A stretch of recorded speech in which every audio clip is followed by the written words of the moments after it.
Irmãos, vamos ler mais uma vez este último trecho do capítulo 15 de Romanos, a partir do versículo 30.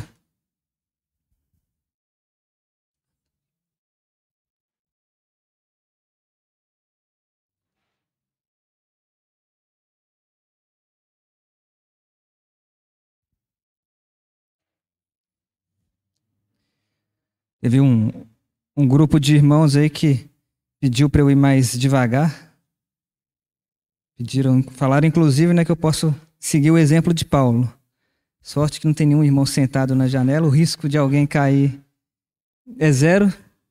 E não vou falar quais foram esses irmãos para os irmãos depois não apedrejarem, mas eu estou autorizado aí pelo menos aí até 13h.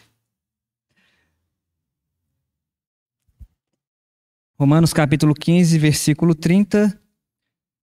Paulo, continuando aí a sua escrita aos irmãos ali de Roma, ele então roga aos irmãos que, pelo nosso Senhor Jesus Cristo e também pelo amor do Espírito, que luteis juntamente comigo nas orações a Deus a meu favor, para que eu me veja livre dos rebeldes que vivem na Judéia e que este meu serviço em Jerusalém seja bem aceito pelos santos, a fim de que, ao visitar-vos, pela vontade de Deus, chegue à vossa presença com alegria e possa recrear-me convosco. E o Deus da paz seja com todos vós. Amém. Mais uma vez entregamos a Ti, Senhor, esse tempo, reconhecendo que não nos pertence, Senhor, e por isso, por não nos pertencer, mas pertencer ao Senhor, nós clamamos para que o Senhor mesmo possa presidi-lo, clamamos para que Teu Espírito possa conduzir esse momento, Senhor, para que a nossa vontade ela seja frustrada, Senhor, e a vontade do Senhor seja estabelecida. Senhor, nós reconhecemos que da Tua parte há total interesse em que escutemos a Tua voz, em que compreendamos de maneira clara aquilo que o Senhor tem determinado e desejado para as nossas vidas.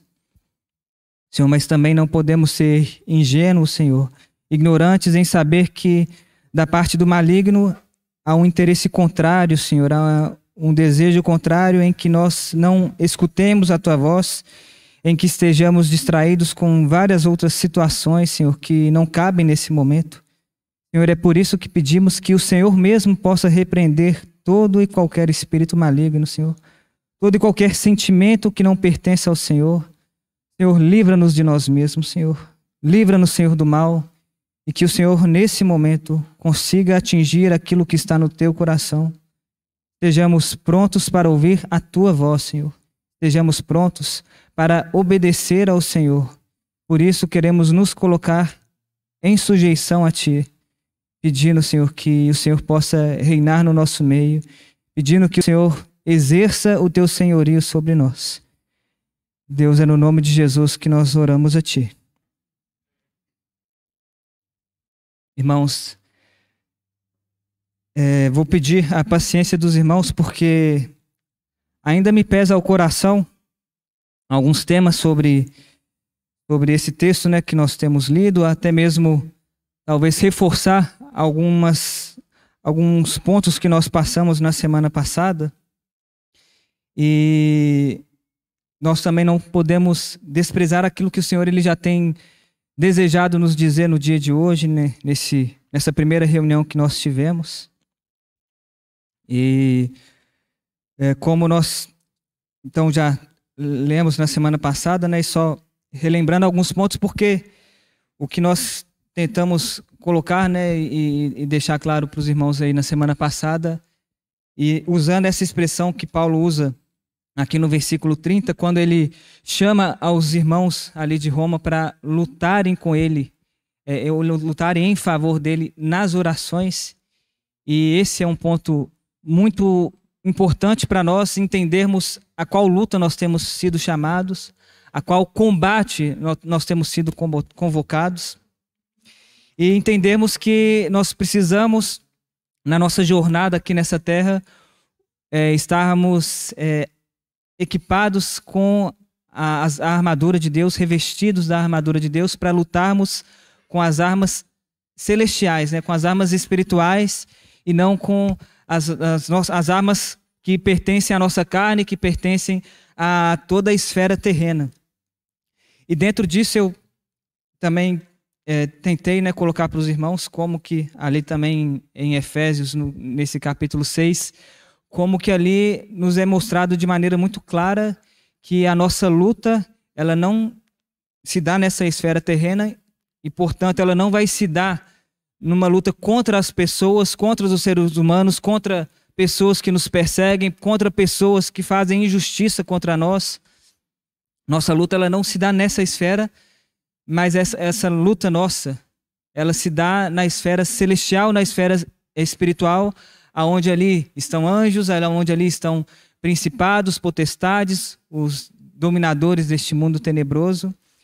E dentro disso, o que ainda me pesa muito ao coração, irmãos, e eu já coloquei para os irmãos, e por isso que eu peço paciência para os irmãos, é nesse ponto, de que aí eu acredito que vai ser um pouco aí do que o Clandeir falou, né, ou dessas situações que elas podem significar e que a gente pode usar essa expressão que o Senhor Jesus usa de tomar a cruz, porque nós temos ali em Romanos 12, ali no final, quando Paulo também, ele falando aos romanos, ele fala para nós não tornarmos a ninguém mal por mal, nós esforçarmos por fazer o bem a todos os homens, no que depender de nós, nós termos paz com todos os homens, entender que a vingança ela não pertence a nós, mas ela pertence ao Senhor, e é por isso que nós não podemos nos vingar a nós mesmos. E ali nos versículos 20 e 21, Paulo, ele, de uma maneira prática, ou numa colocação prática, ele também nos instrui a que se o nosso inimigo ele tiver fome, então nós temos que dar ao nosso inimigo de comer, se tiver sede, dar ao nosso inimigo de beber. E ao final ele faz desse capítulo, ele faz essa colocação dizendo para nós não deixarmos que sermos vencidos pelo mal, mas nós vencermos o mal pelo bem. E essas são situações práticas, né, que ele coloca aqui, da maneira como nós podemos vencer o mal fazendo o bem. Mas quando e também um texto que passamos no domingo passado, quando nós vamos ali para aquele texto ali do Sermão do Monte, e no capítulo 5, quando o Senhor fala, né, para nós amarmos os nossos inimigos e orar por aqueles que nos perseguem. Então, pelo menos, eu tenho entendido que, ainda que de uma maneira prática, nós podemos fazer o bem ao nosso inimigo, fazer o bem àquele que nos persegue, àquele que faz injustiça contra nós, mas de uma maneira oculta e de uma maneira muito... E é uma bênção de muito maior ganho, se nós olharmos assim, nós temos a capacidade de orarmos por aqueles que nos perseguem. Temos a capacidade de abençoarmos aqueles que são contra nós, que se levantam contra nós e muitas vezes sem nenhuma razão justificável, ou muitas vezes pessoas que nos perseguem em função da nossa fé, em função de verdades que nós acreditamos e que vão contra aquilo que este mundo acredita. E eu, pelo menos, tenho crido assim, irmãos, que não há nada mais honroso, não há nada mais maravilhoso do que essa capacidade de nós orarmos pelos nossos inimigos, e nós voltarmos a alguém que nos faz mal com orações. Então podemos, talvez até para mostrar para os outros de uma maneira pública, a gente pode às vezes fazer alguma coisa muito prática para alguém, mas num mau espírito, num coração inadequado. Mas o orar por alguém, e orar com um espírito adequado, orar numa direção correta, buscando a vontade de Deus sobre a vida de alguém, isso, pelo menos, creio eu que é algo que ali no nosso momento, no nosso momento a sós com o Senhor, no nosso momento de solitude com o nosso Senhor, é algo que o Senhor ele consegue checar o nosso coração, e ele consegue também nos ganhar, né, num momento como esse, porque quando nós vamos para o livro de Timóteo, acho que para a primeira epístola, Então, no primeiro livro de Timóteo, no capítulo 2, Paulo, ele falando a Timóteo, então, 1 Timóteo, no capítulo 2,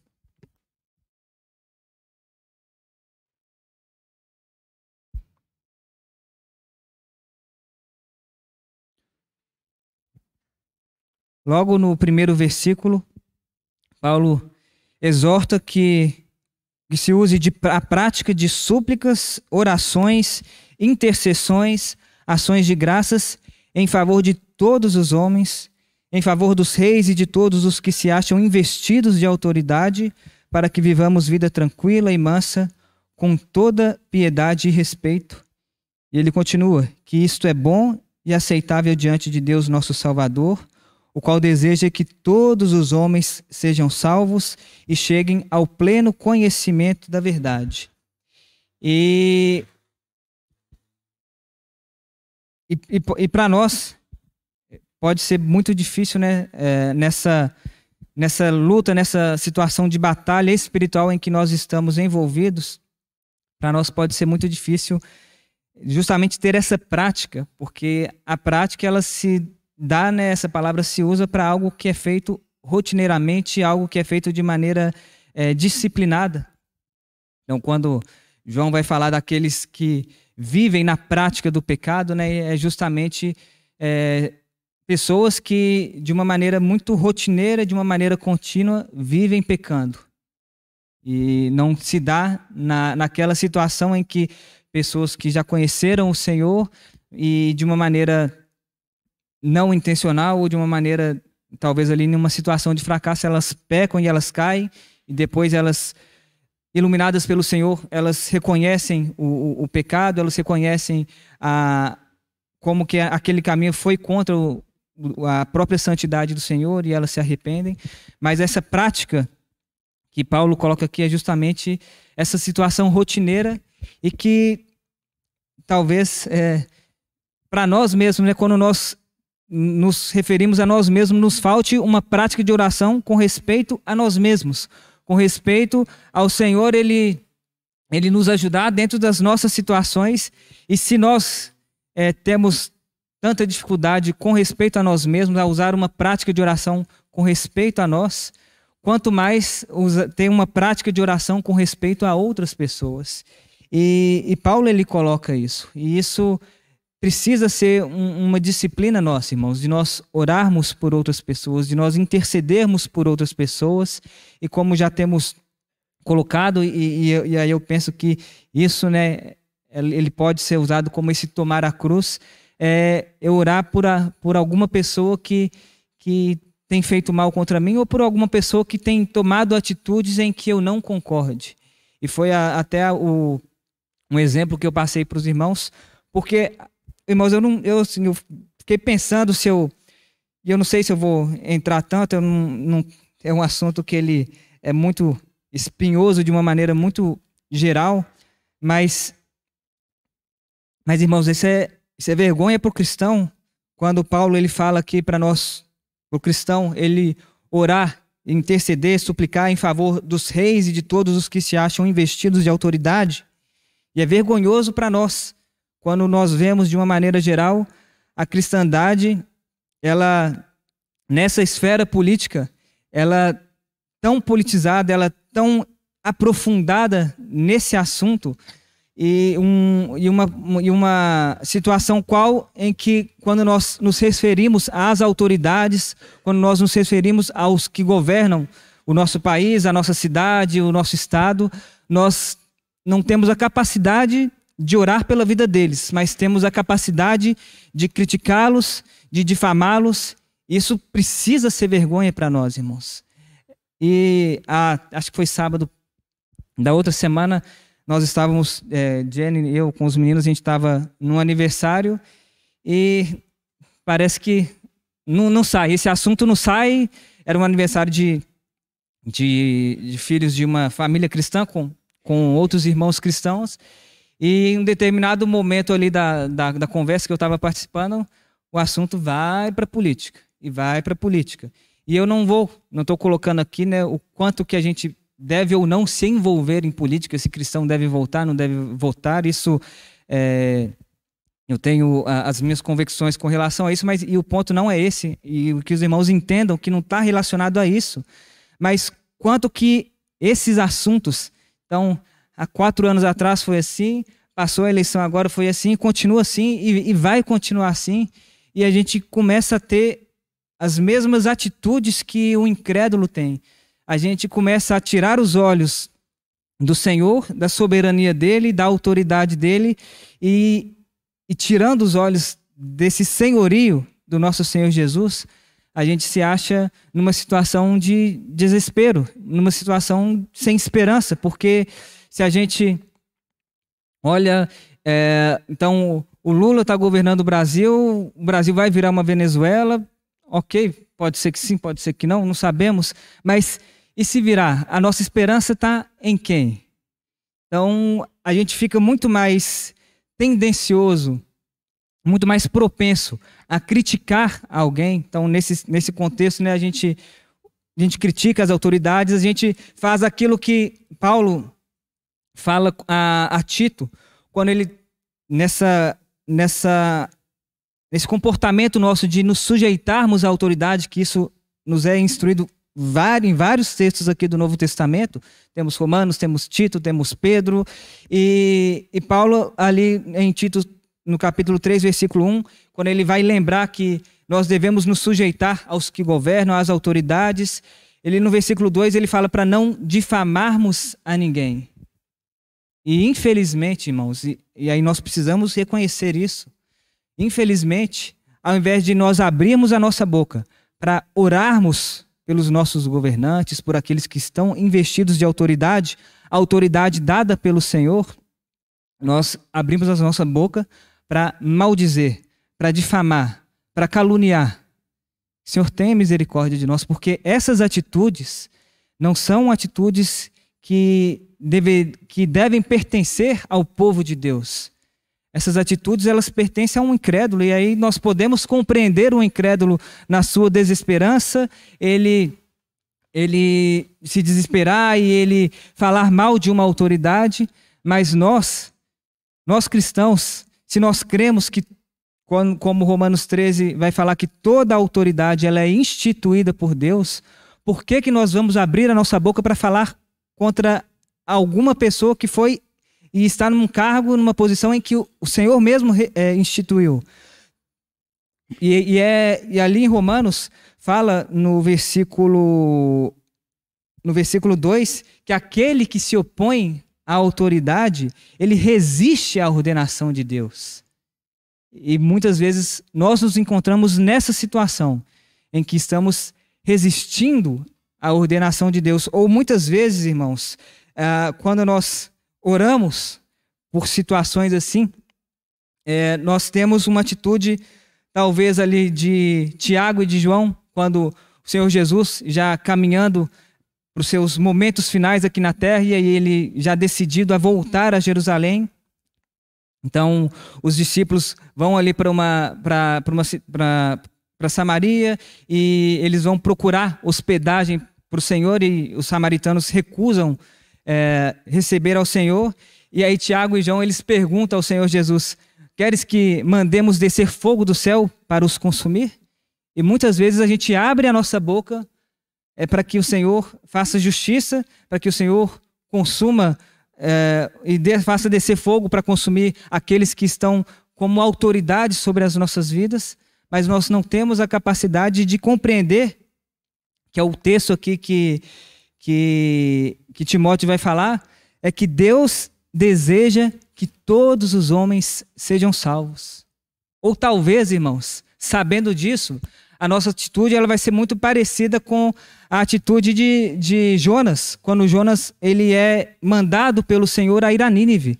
Porque os irmãos lembram, então o Senhor ele vai falar para Jonas ir a Nínive, para pregar ali, para profetizar contra aquela cidade, pelas atitudes que aquela cidade e os homens daquela cidade estavam tendo, atitudes que iam contra o Senhor. E lá no capítulo 3, depois então Jonas foge, ele vai justamente no sentido contrário, um grande peixe o engole, depois Jonas ele reconhece ali a situação de desobediência dele, ele vai para Nínive, obedece ao Senhor, faz a pregação, profetiza contra Nínive, e ali no versículo 3 é contado sobre o arrependimento que acontece devido a essa pregação de Jonas, o arrependimento que acontece em toda a cidade de Nínive, tanto por parte do rei, como por parte de todos os habitantes. E eles então creram em Deus, eles se arrependem, eles têm aquela atitude de se vestirem de panos de saco, de assentar sobre cinza. E ali, o que o rei ele então coloca, né, tendo essa atitude de arrependimento e proclamando para que todos então se arrependessem, o rei faz essa colocação: quem sabe se voltará a Deus e se arrependerá e se apartará o furor da sua ira, de sorte que não perecemos. Então Deus ele se arrepende do mal profetizado contra Nínive devido ao arrependimento de toda a população de Nínive. E aí, esse pode ser o nosso coração, e o Senhor ele precisa nos livrar de um coração como esse. E aí não só com relação aos que nos governam, né, mas com relação a qualquer pessoa em que nós temos críticas contra elas, porque Jonas, então, mediante esse arrependimento do Senhor, Jonas, ali no capítulo 4, é dito que ele se desgosta, ele fica profundamente indignado com essa atitude do Senhor de se arrepender e de não consumir ao povo de Nínive. E Jonas, isso pode ser a gente pode, tendo essa ciência de que Deus deseja salvar a todos os homens, aí a gente pode ter essa atitude de Jonas, porque Jonas, quando ele ora ao Senhor, ele fala: não foi isso que eu disse estando ainda na minha terra? Por isso me adiantei fugindo para Tarsis, pois sabias que és Deus clemente e misericordioso e tardio em irar-se e grande em benignidade e que te arrependes do mal. E aí isso pode ser a nossa atitude para com os governantes ou para com as pessoas que se levantam contra nós, para as pessoas nas quais nós temos qualquer crítica. Porque a gente pode saber e conhecer o coração de Deus, e a gente não quer que o Senhor use para com essas pessoas da mesma misericórdia que Ele já usou e tem usado conosco.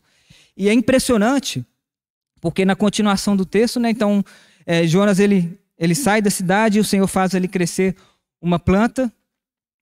Depois o Senhor coloca uma praga sobre essa planta que cresce, que estava gerando ali uma sombra para Jonas. E Jonas ele fica mais indignado com o perecimento dessa planta do que com um possível... ele fica indignado com isso, mas ele não consegue compreender o amor do Senhor para com as pessoas. Talvez, né, se a gente tenta atualizar no bom sentido esse texto, ou trazer para um contexto atual, aí eu fiquei lembrando como que, de maneira geral hoje, como que as pessoas, elas têm tido muito mais apreço, muito mais compaixão dos animais do que dos homens. Irmãos, e a gente pode ter um coração assim. Pode ser que nós estejamos tendo atitudes como essa, de inverter os valores, de não termos o mesmo coração que o nosso Senhor Deus tem para com os homens, em nós valorizarmos e usarmos de compaixão com coisas que são com coisas e situações que são muito menos importantes do que nós clamarmos pela salvação das pessoas. Porque talvez a gente fique olhando para a atitude dessas pessoas, estão falando daqueles que não conhecem ao Senhor, daqueles que não creram na obra dele. Talvez nós ficamos olhando para essas atitudes sem entender que essas atitudes elas são geradas justamente porque não conhecem ao Senhor. Porque não era assim conosco.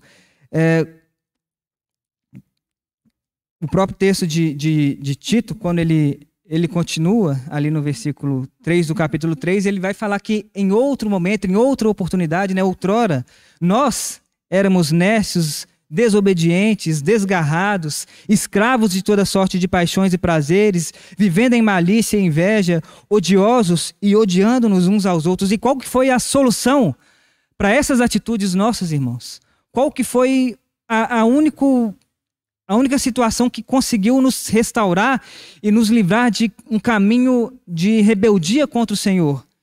Aí Paulo continua a título. Quando, porém, se manifestou a benignidade de Deus, nosso Salvador, e o seu amor para com todos, não por obras de justiça praticadas por nós, mas segundo sua misericórdia, ele nos salvou mediante o lavar regenerador e renovador do Espírito Santo. Irmãos, o Senhor, ele precisa nos dar mais clareza com relação à maneira como nós temos vivido, com relação a como nós temos procedido, se nós temos permitido que a nossa mente que ela esteja sendo moldada, né, tomando as formas e os padrões deste mundo, ou se a nossa mente ela tem sido renovada dia a dia. Porque se nós permitirmos que a nossa mente ela seja levada pelas ideias e filosofias desse mundo, nada vai ser diferente do que esse mundo faz. Então, se o nosso colega ele vai falar mal contra o chefe, se ele vai difamar o chefe e nós corroboramos com relação a isso, se nós acompanhamos uma atitude dessa, como é que essas pessoas elas vão ser ganhas para o Senhor? Talvez seja aquela instrução que Pedro ele fala às esposas, se não me engano, no capítulo 3 da primeira epístola, quando ele fala para a esposa ela se sujeitar ao marido, e se ele ainda não conhece a palavra, que ela o ganhe sem palavra alguma pelo procedimento dela, pelo bom procedimento dela. Então, esse texto a gente está ali nesse contexto de casamento, mas eu acredito que nós podemos retirar desse contexto e aplicá-lo nas diversas áreas da nossa vida. Porque se a gente professa alguma coisa e faz outra, eu acredito que isso tem muito pouca valia, e isso não vai testificar, e as pessoas, se realmente não for a misericórdia do Senhor, elas vão ver a gente falando uma coisa, fazendo outra, e elas vão ficar confusas com respeito a isso. Mas ainda que a gente não fale, mas se nós tivermos atitudes condizentes com a palavra, atitudes condizentes com aquilo que o Senhor tem nos instruído, tem nos ordenado, isso pode impactar as pessoas. E por isso, irmãos, nós precisamos clamar ao Senhor pela salvação dos homens. Nós precisamos clamar ao Senhor e saber que, poxa, não há bem maior que eu possa fazer para alguma pessoa do que clamar a salvação sobre a vida dela e pedir para que o Senhor resgate a vida dela, porque não há bem mais precioso do que a própria vida do nosso Senhor Jesus. Só que, para isso também, irmãos, nós precisamos ter muita clareza com relação a essa soberania do Senhor, com relação a esse senhorio do Senhor. Porque se a gente vai lá para, acho que é em João 19, mas quando o Senhor Jesus, ele está sendo preso, né, ele está no jardim, e aí aparecem Judas com toda a turba, né, para prenderem e levarem o Senhor Jesus preso. Não é João 19, não. João 19 é outro texto. Mas nessa situação, os irmãos lembram que Pedro, ele toma uma espada e ele vai cortar ali, né? Ele vai provavelmente tentar matar aquele guarda. E como bom pescador que ele era, então ele erra, acerta a orelha daquele guarda. E o Senhor Jesus, qual que é a colocação dele? Vocês acham que se eu não quisesse, eu não pedia para ele enviar, se não me engano, 12 legiões de anjos? Talvez a gente esteja perdido com relação àquilo que o nosso Senhor ele tem e ele pode fazer. Talvez estejamos perdidos ou esquecidos com respeito a essa autoridade do Senhor.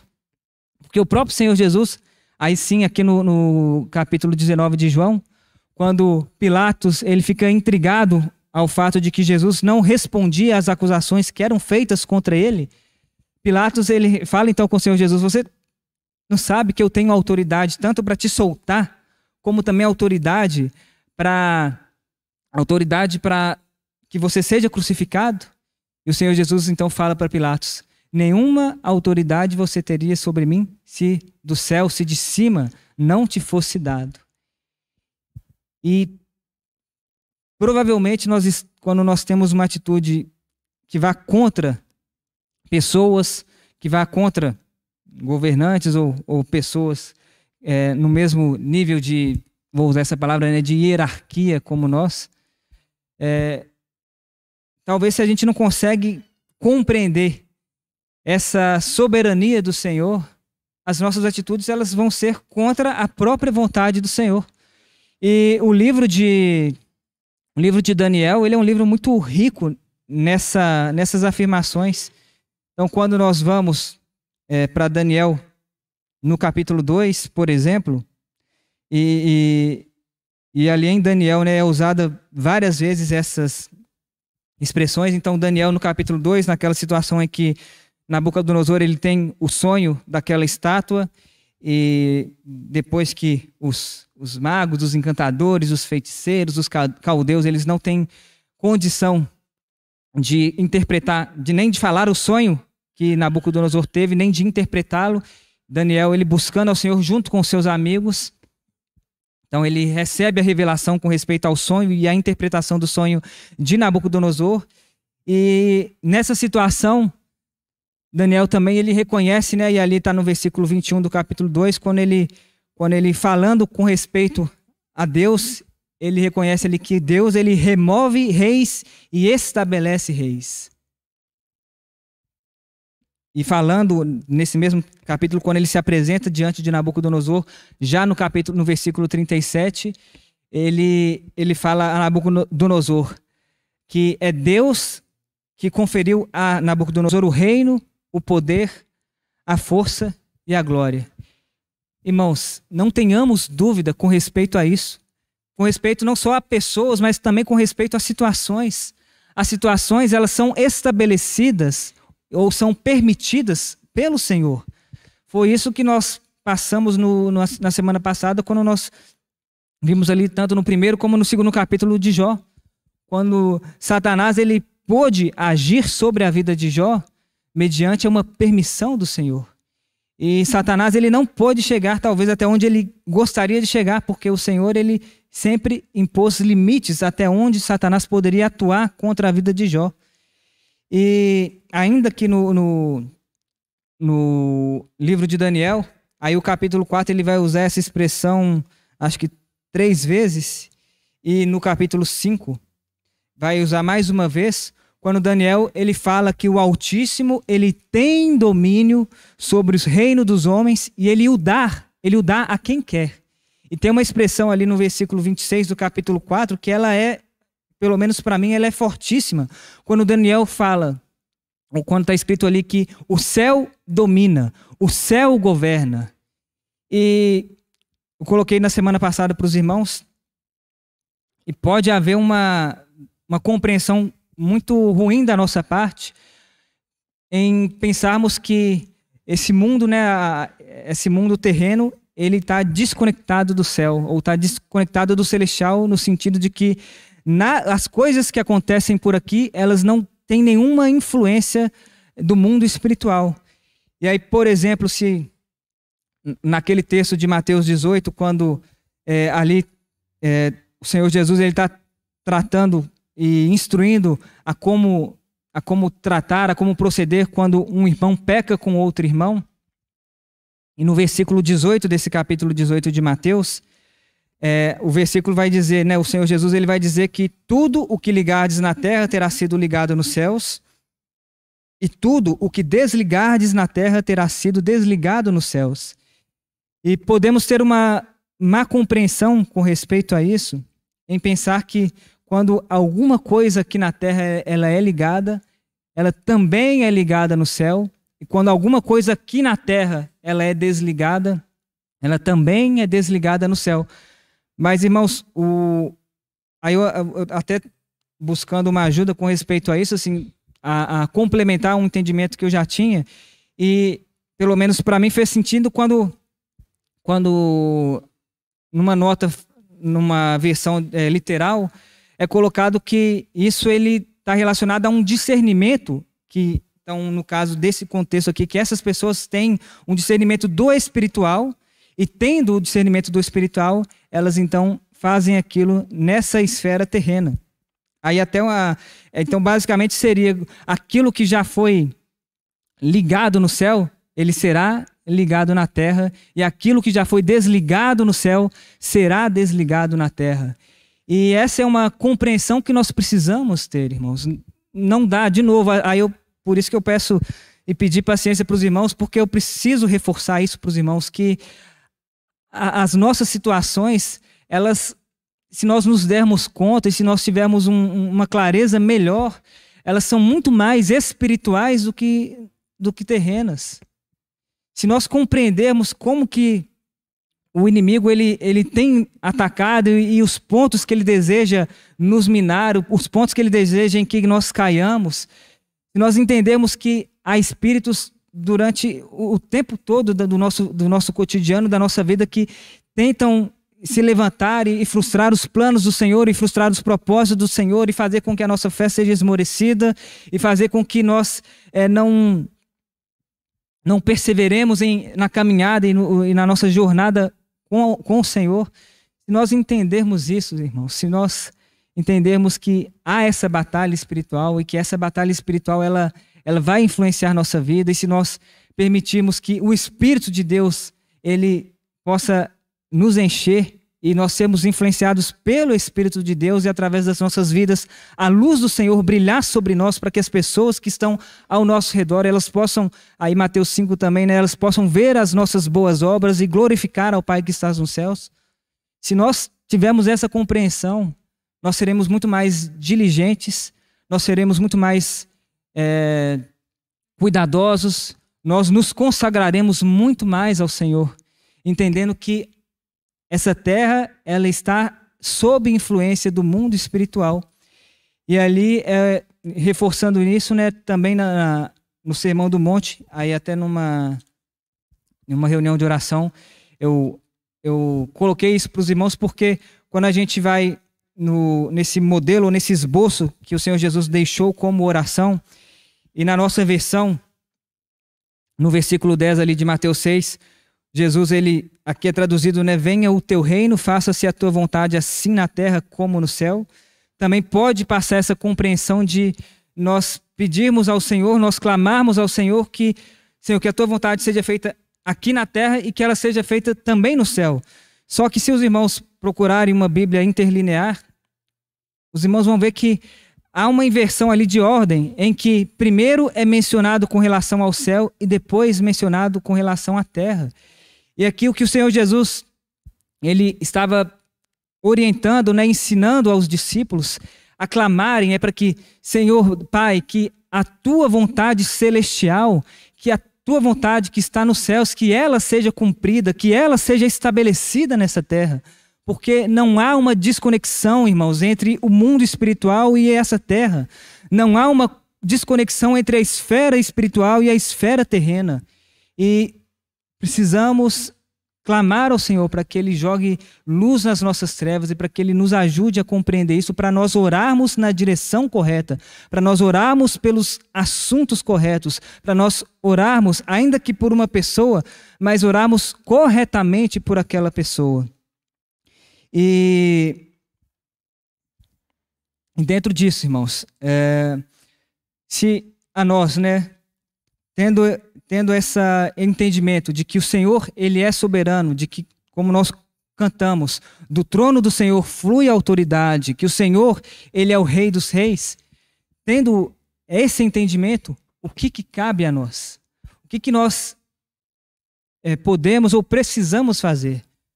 Porque falando e voltando para situações, em muitas situações, eu acredito que na nossa preocupação, na nossa ansiedade em que aquelas situações elas elas culminem, elas tenham um final conforme nós achamos que deveria ter um final. E muitas dessas situações nós nos adiantamos e antecipamos ao Senhor e fazemos coisas que não cabem a nós. E tem muitas coisas que nós nem temos condições de fazer.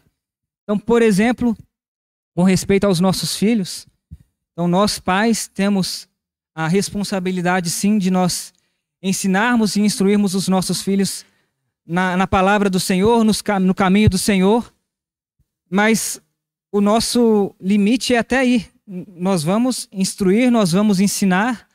Agora, com relação à salvação, não está nas nossas mãos.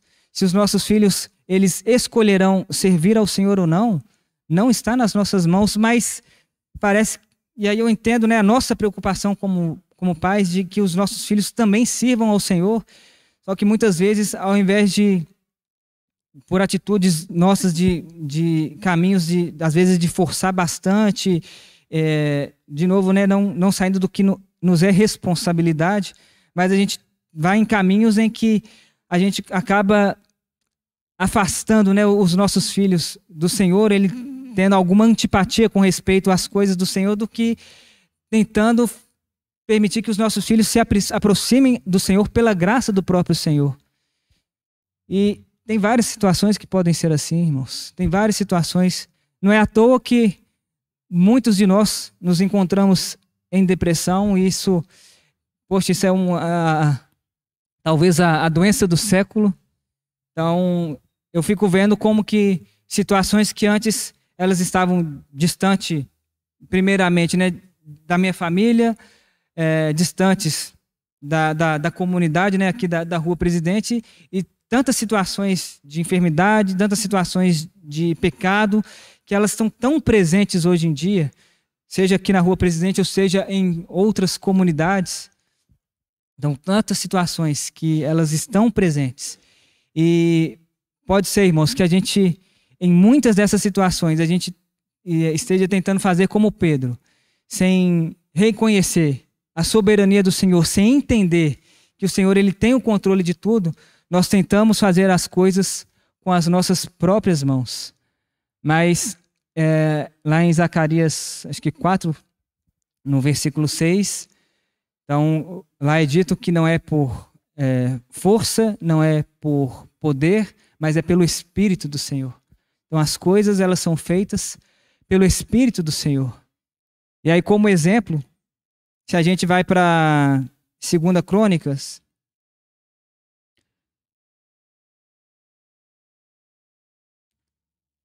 no capítulo 20,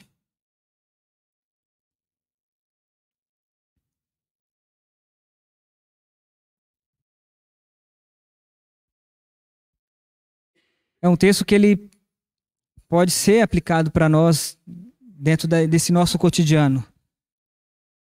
Então, nesse texto, né, nesse relato, ali é citado que os filhos de Moabe e os filhos de Amon, eles, com alguns meunitas, ali está no primeiro versículo, eles vão contra Josafá, rei de Judá, e depois que essa situação é avisada a Josafá, ele teme, e aí ele se propôs a buscar a Jeová, e ele vai apregoar jejum em todo Judá.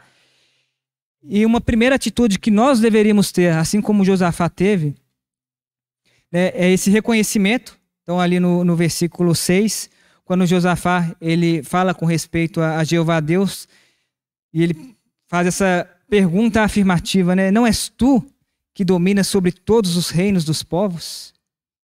E aí no versículo, então esse é um primeiro ponto que nós precisamos ter clareza, que é o Senhor que domina. É o Senhor que domina sobre reis, sobre povos, sobre situações, sobre as nossas vidas. É o Senhor que domina. E no versículo 12, também é uma outra clareza que nós precisamos ter, esse reconhecimento. Quando Josafá coloca ali no versículo 12, em nós não há força para resistirmos a essa grande multidão que vem contra nós e não sabemos nós o que fazer, porém os nossos olhos estão postos em ti. E aí as situações elas vão aparecer, os desafios vão aparecer diante de nós. E aí nós precisamos, irmãos, entender que nós não temos forças para resistirmos a esses desafios, para resistirmos a essas pessoas, a essas situações. E os nossos olhos precisam ser colocados no Senhor. Os nossos olhos, eles precisam ser tirados desse plano horizontal, dessa esfera terrena, e colocado num plano vertical. Colocado nessa esfera celestial, sabendo que o Senhor, ele domina sobre o céu e que domina sobre a terra. E ali continuando, no versículo, então o Senhor, ele vai falando ali com o povo, através de Jaziel. E no versículo 5, aí é esse ponto, né, que nós falamos sobre Zacarias, e o Senhor falando: a peleja, ela não é vossa, mas ela é de Deus. E entendemos que as lutas, que essas batalhas, ainda que nós somos chamados a essas batalhas espirituais, ainda que nós precisamos combater o bom combate, mas nós precisamos saber até onde é a nossa atuação. E entender que a peleja, ela não pertence a nós, mas ela pertence ao próprio Senhor. E o Senhor, então, instruindo, já no versículo 17, e é maravilhoso esse texto, porque, primeiro, o Senhor, ele fala para o povo ali de Judá: vocês não têm que pelejar, vocês vão tomar posição, vocês vão ficar parados, e vocês vão ver o salvamento que Jeová vos dará. Ó Judá e Jerusalém, não temais, nem vos assusteis, porque Jeová é convosco. Então, talvez o que o Senhor vai fazer conosco é nos colocar na situação: não, vocês vão subir, vocês vão até esse local, mas vocês não precisam pelejar. Deixem que aqui é comigo. Essa peleja não pertence a vocês, essa luta não pertence a vocês, esse desafio, essa situação não pertence a você, pertence a mim. E ali no versículo 20, Josafá, ele vai usar essa expressão que precisa estar bem solidificada nos nossos corações, quando ele fala para o povo: crede em Jeová vosso Deus e estareis seguros. Crede em Jeová vosso Deus e estareis seguros. A nossa segurança, irmãos, ela não está em situações, ela não está em pessoas. A nossa segurança está no nosso Senhor. Ele é o nosso porto seguro. É nele que nós vamos encontrar descanso, em mais nenhuma outra situação. E continuando ali, versículo 23, relatando o que acontece, né, pegando o versículo 22 só para contextualizar. Então o povo começa a cantar e a dar louvores, e Jeová então ele põe emboscada contra os filhos de Amon e Moabe e os do monte Seir, que vieram contra Judá e foram desbaratados, porque os filhos de Amon e de Moabe se levantaram contra os moradores do monte Seir para os destruir e exterminar. E tendo eles dado cabo dos moradores de Seir, ajudaram uns aos outros a destruir-se. Tendo Judá, versículo 24, chegado ao alto, que olha para o deserto, procurou ver a multidão, e o que eles encontraram lá? Eram corpos mortos que jaziam em terra sem nenhum sobrevivente. É essa a situação em que o Senhor deseja nos colocar, em que nós estejamos em uma posição de contemplar a vitória do Senhor, de contemplar o agir do Senhor sobre as situações.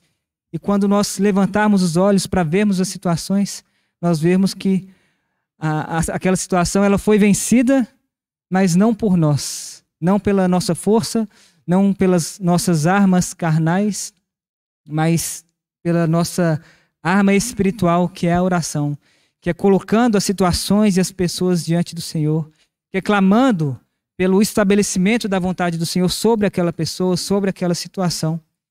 E então, se o nosso papel, ele não é um papel proativo até esse ponto de nós tomarmos a frente e de nós, com os nossos braços, com as nossas armas, lutarmos e irmos para esse campo de batalha, qual que é o nosso papel? Como que nós precisamos agir diante dessas situações, dentro daquele ponto que o Senhor nos falou para irmos? Vá até aqui, é aqui que eu quero que você esteja.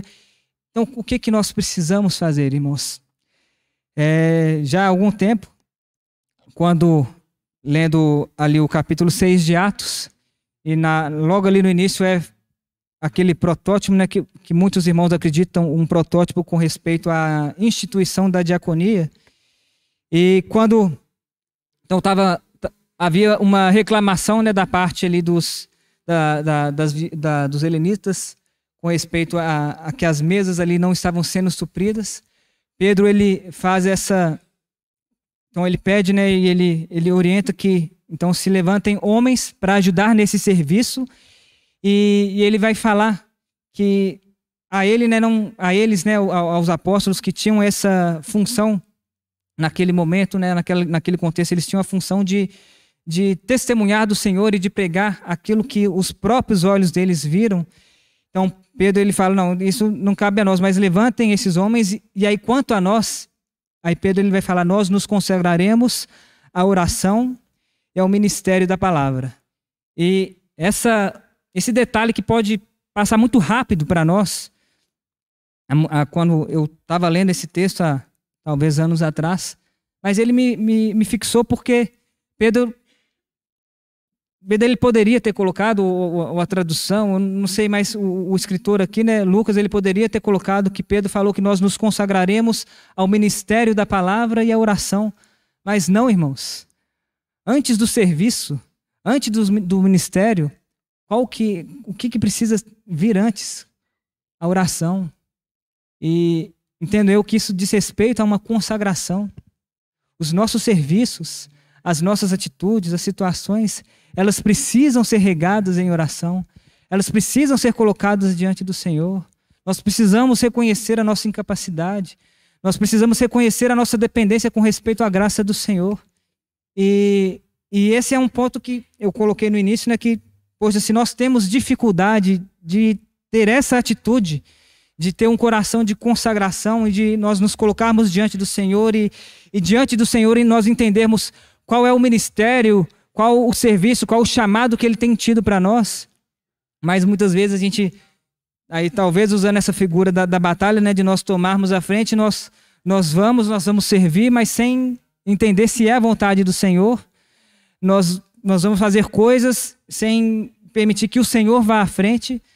E entendo eu aqui que o que o Espírito ele deseja de nós, o que o Senhor deseja de nós, é um ministério, um serviço santificado ao Senhor, um ministério, um serviço consagrado ao Senhor.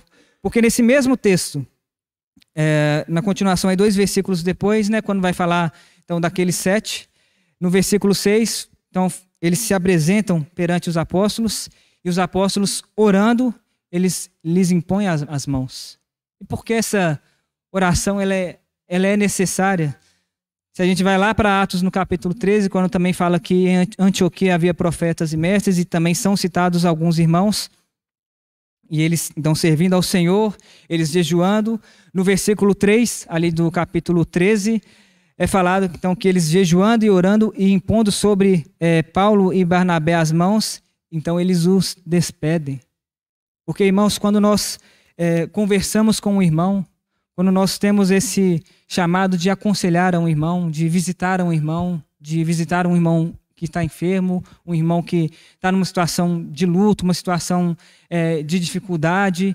Irmão, se esses nossos serviços, se antes de nós irmos, nós não nos consagramos ao Senhor, se antes de nós irmos, nós não colocamos essas situações ao Senhor, o risco, irmãos, e aí está relacionado com essa batalha espiritual, porque o risco de nós irmos num espírito inadequado, o risco de nós nos colocarmos naquela situação e darmos um conselho errado e de darmos conselhos puramente humanos é muito grande.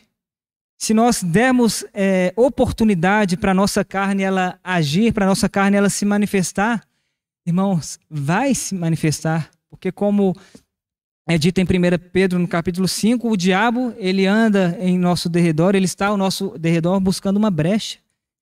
É só darmos uma brecha, irmãos, que o diabo, nosso inimigo comum, ele vai agir naquela situação.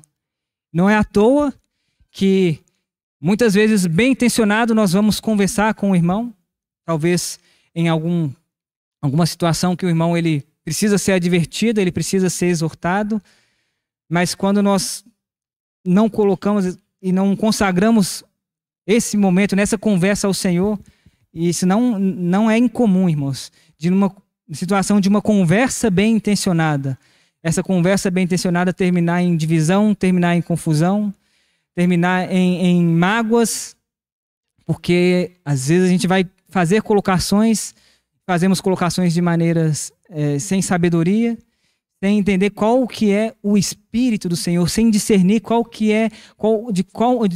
a maneira como o Senhor deseja mover e conduzir aquela situação.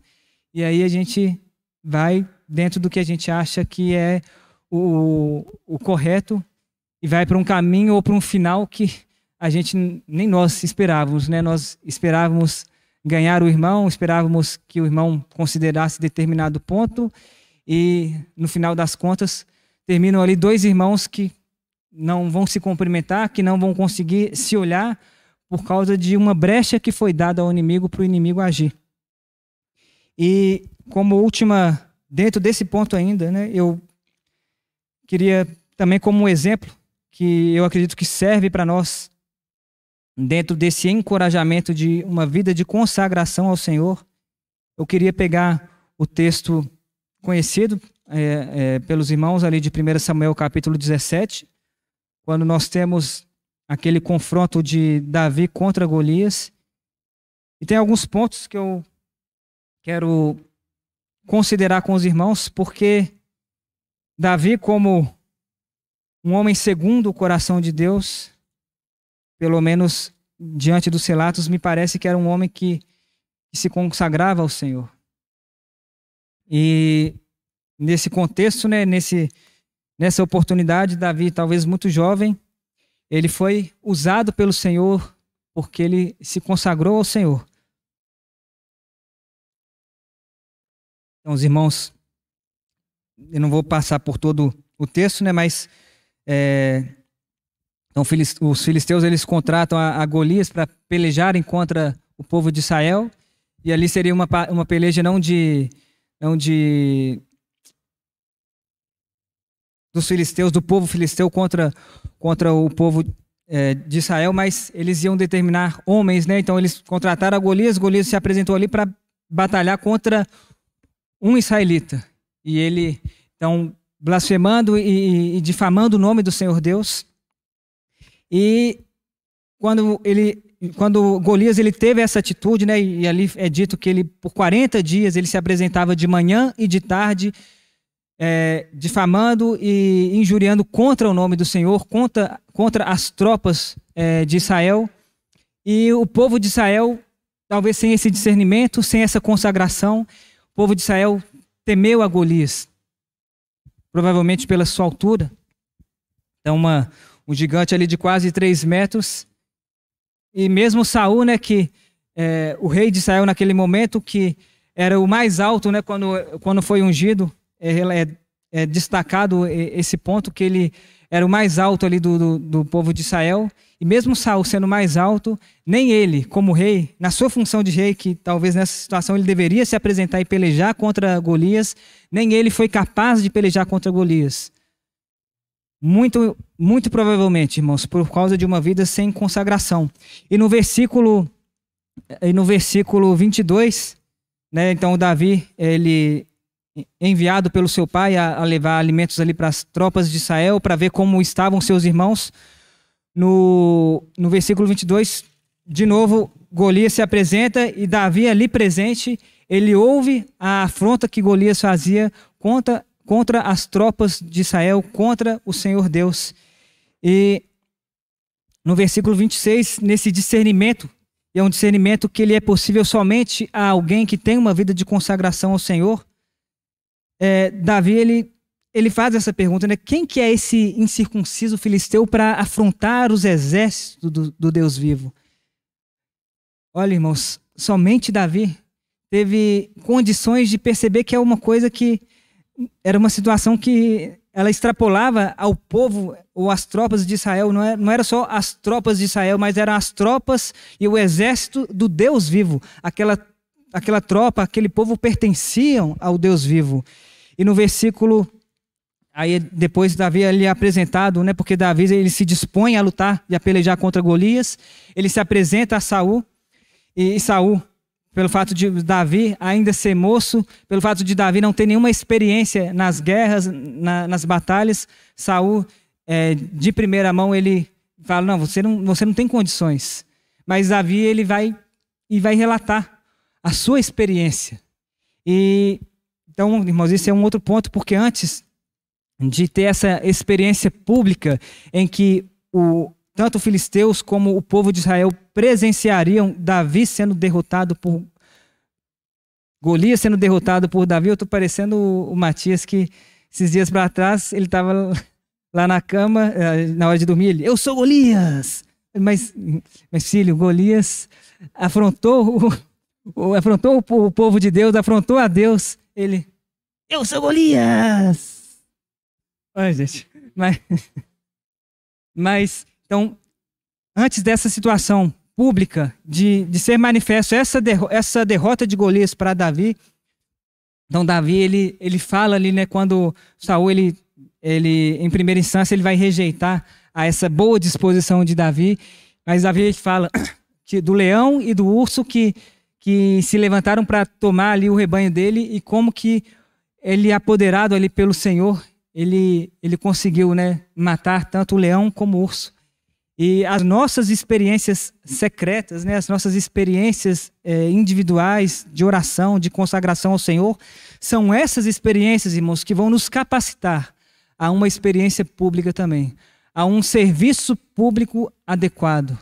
Então o Senhor, ele precisa nos ajudar a nós buscarmos ao Senhor numa vida de consagração, numa vida de santidade. E acho que o Pablo algumas vezes já trouxe aqui, porque também é um ponto extremamente importante nós entendermos que nessa figura, ou nesse relato, quando Saul então permite que que Davi ele peleje contra Golias, e Saul ele vai vestir a Davi com as suas armaduras, e Davi ele não tinha nenhuma prática nisso, e ele simplesmente não conseguia andar direito com aquelas armaduras, e ele fala, não, eu não tenho condições de usar isso, eu nunca usei isso. E aí nós precisamos ter essa compreensão de que cada um de nós terá uma experiência própria, uma vida própria com o Senhor, uma vida individual com o Senhor. Então nós não temos que olhar para o lado para nós compararmos uns aos outros, ou para nós seguirmos a mesma experiência de fé que aquele irmão tem seguido. Irmãos, não olhe para o lado. Para servir ao Senhor, não olhe para o lado, não olhe para os demais irmãos.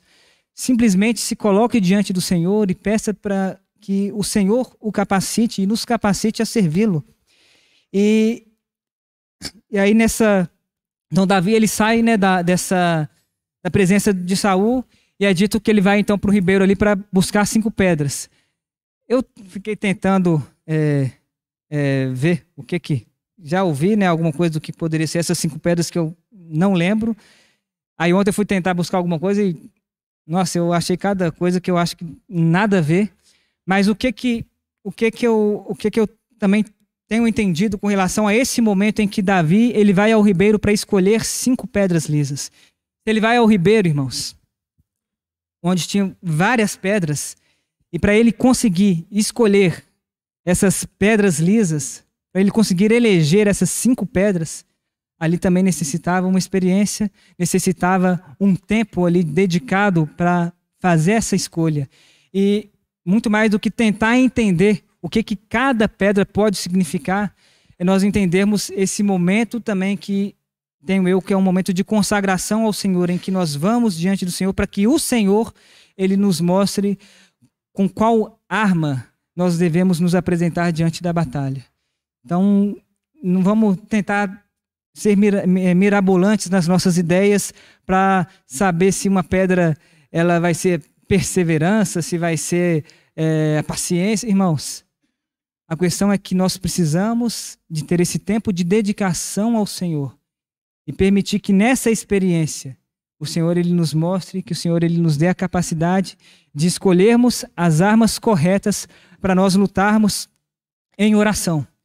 E sabemos a continuação da história. Davi ele vai escolher essas 5 pedras. Davi ele então se apresenta ali diante de Golias. Golias, e talvez estando no lugar de Golias, eu não sei se eu faria diferente quando Golias despreza Davi pelo seu tamanho, pela sua inexperiência, pela sua mocidade. Mas, e aí a gente não pode romantizar esse momento, ou a gente não pode esquecer, irmãos, porque a gente pode pegar Davi e Golias e a gente ensina para os nossos filhos, olha como que Davi matou o gigante, e a gente coloca muita ênfase na estatura de Golias, na preparação e experiência de Golias com respeito às guerras e na inexperiência de Davi. Mas, irmãos, os irmãos acham que não teve o dedo do Senhor e a capacitação do Senhor para que aquela única pedra...